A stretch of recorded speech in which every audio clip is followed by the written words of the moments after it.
Welcome into, I'm going to make it to your health. Good. Because it is, because we have it's it's medicinal herbs. Yeah, and it's really important that we give a lot of thought to this.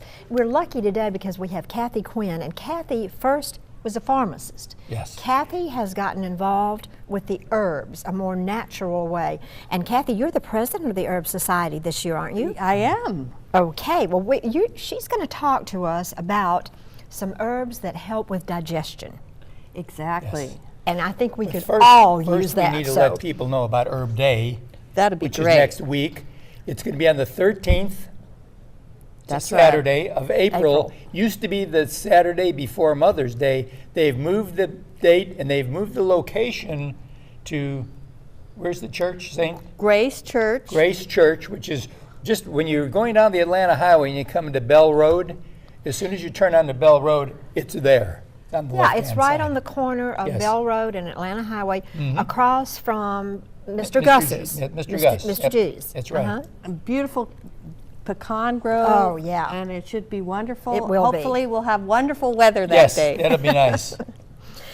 So tell us something about how we can help our digestive system with herbs. Okay, so the herb of the year is hyssop, and so that's why I chose to talk about digestive herbs. But I Okay. really wanted to talk more about a bunch of different herbs. You know about bitters? You used to put them in drinks. Well, the reason people used bitters was to activate their digestion. So bitter herbs would be like dandelion, everybody knows that one, valerian, not so common, chicory, and wormwood. Wormwood is one of the ones that used to be absinthe. Oh my, that's strong stuff. If your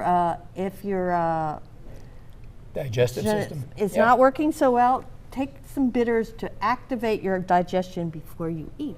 Now, you Ah, can, let's set us straight here. You can actually go out in your yard, and there are dandelions in your yard. So I want to be clear that we're clear about this. You can, You're getting the greens You can- around the stem that has the flower, Or the roots. or the roots. Yep. But I would say if you're using them from your yard, you want to make sure you don't have any chemicals that's in your Yes, right. yard. yes. No insecticides. That's right. And Or wash well. pesticides Right. or herbicides. Right.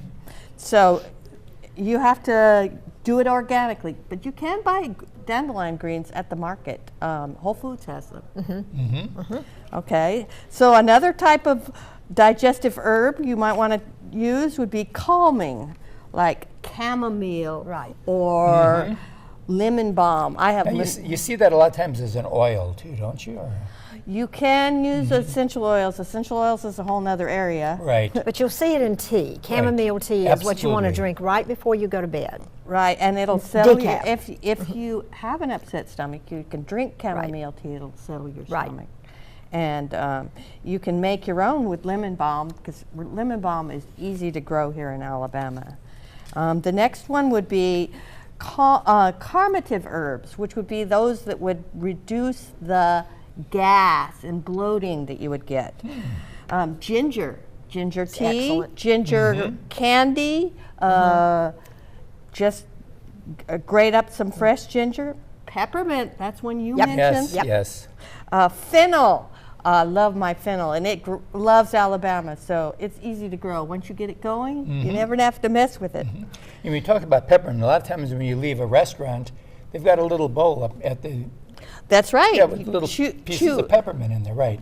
Yeah, or Indian restaurants have fennel seeds that you can chew, and that's the same reason. to But if you're settle your if you're stomach. growing mint in your yard, which almost everybody does, we use mint in our tea so much, and there's a reason for that too. Not only is it a breath freshener, but it's also Calming. excellent for your digestive system. There you go. The next ones would be soothing herbs like marshmallow. Now that's not the little white. Little, yeah. That's a Not plant. to make a s'more. It's more like a hibiscus. Okay. A chickweed, which I brought today.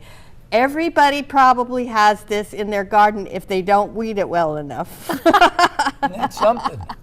And I found this. Does that have an aroma? No, it's kind of earthy. Yes, it is. It's Yeah. all over my yard. Yeah. Okay. You can eat it. Uh-huh. In the old days of I studied Southern folk medicine. People would get their spring greens out of the garden, eat them up, and it would help soothe their digestion from the long winter of eating So too you much could meat. actually sprinkle that into a salad, couldn't you? Yes, Yeah. or That's what you're cook it getting and at? eat it. And then the last one is, if you're sick, if you've got a really sorry digestive system because you've been eating so Right. much of the standard Right. American diet full of bad food, you can choose herbs for leaky gut. And one would be calendula, which is a little yellow flower. Right. Another would be plantain, which is not the banana, Right. but a little plant that is also a weed, and it's very healing. And the third would be chicken soup. Chicken Oh soup. yeah, gotta have that chicken soup. What would life be like There. without chicken soup? Those are all good healing herbs. Yeah. Well, that's nice to know, and it's nice to have things that are natural.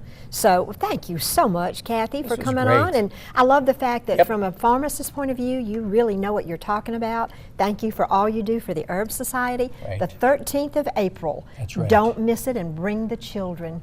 And thanks for being with us, and we'll be right back.